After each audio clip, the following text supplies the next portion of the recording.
Hello. So, for those of you who are excited about my major epic New Zealand blog video thing, this isn't it, I'm afraid. That's going to be a lot more exciting than me just talking to camera, so yay. So, yeah, I got back from New Zealand a couple of weeks ago. I was there for a month. I was so proud of myself for everything that I achieved while I was there. I did so many things I never thought I'd do, and the one main thing, clearly the one you can't really avoid when you're going to New Zealand, is the long haul flight. I don't really like flying just because I don't like the stress of what if I need to get off the plane because I'm anxious and I can't get off the plane. That was what caused a panic attack on one a few years ago. I was on the plane for 2 hours. I was like, how on earth am I going to cope with this 15-hour and 8-hour flights on my own? I think I was better on my own because I just had to deal with it, and I just got in a zone of well, you're here now, you just have to deal with it, which was literally my whole outlook on the whole of New Zealand, pretty much. So yeah, I achieved a lot of stuff that I just never thought I'd do. It really was the trip of a lifetime, and just so amazing. And I keep having to remind myself when I'm getting swept up in London life and all the day-to-days worries and stuff, I keep checking in, looking at the photos and stuff and being just think about how much you achieved. We're all capable of so much more than we think we are. And yeah, it was just amazing.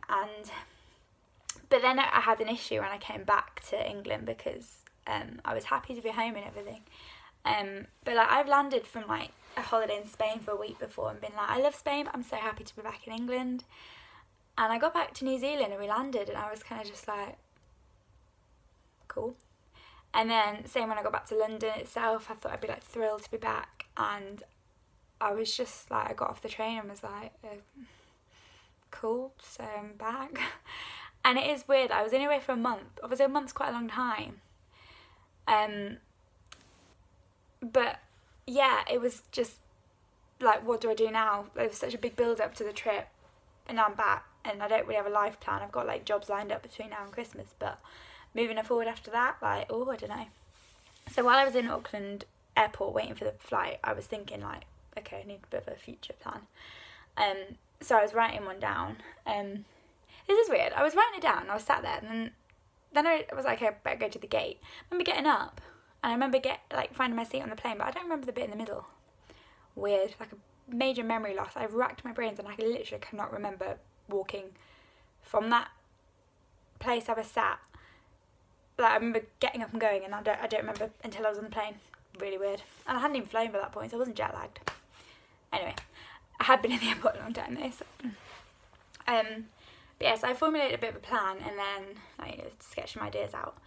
And then when I got back, to London, and I was the day after I was back, I was just so the night I got back, I was really unsettled. The day after, I was just so low. I just didn't know what to do with myself. I had a class to go to, my sign language class, and I wanted to go, but I also didn't want to. I just wanted to curl up and sleep. Made myself go, so that was good. And I was glad I did. But yeah, I was just in a funny place. So the next day I set about formulating the plan, as I'm now referring to it. My big plan for the future. And it's weird because it's going in a completely different direction to anything I ever thought I would be doing, really. So yeah, that's weird for me. And yeah, we don't need to go into that now. But yeah, things are going to be changing, I think. But now, of course, my little Halloween job I had is over. So now I've got 2 weeks of waitressing, so my shift pattern's all over the place. And now I'm discovering on day one that self-discipline is something that I'm not great at. So, yeah. So, routine is good. But yeah, I'm excited. I'm in a good place, I think. I'm going to try and start doing these videos some more, especially about anxiety and stuff, because I got some really good feedback and responses last time, and if I can help anyone with that, then I will. So New Zealand was obviously a big step, and I dealt with, like, obviously everything was amazing, but I also did have to deal with my anxiety a few times, so we can address that. But yeah, I think it's good. And yeah, basic message for today: you are capable of anything. If I can take a solo long haul flight by myself without having any anxiety issues, then you can too. Yeah, big plans, big, like, years ahead plans. I've never planned anything this far in my life. Don't quite know how to do it, but I'm feeling good. That's the main thing. Yay.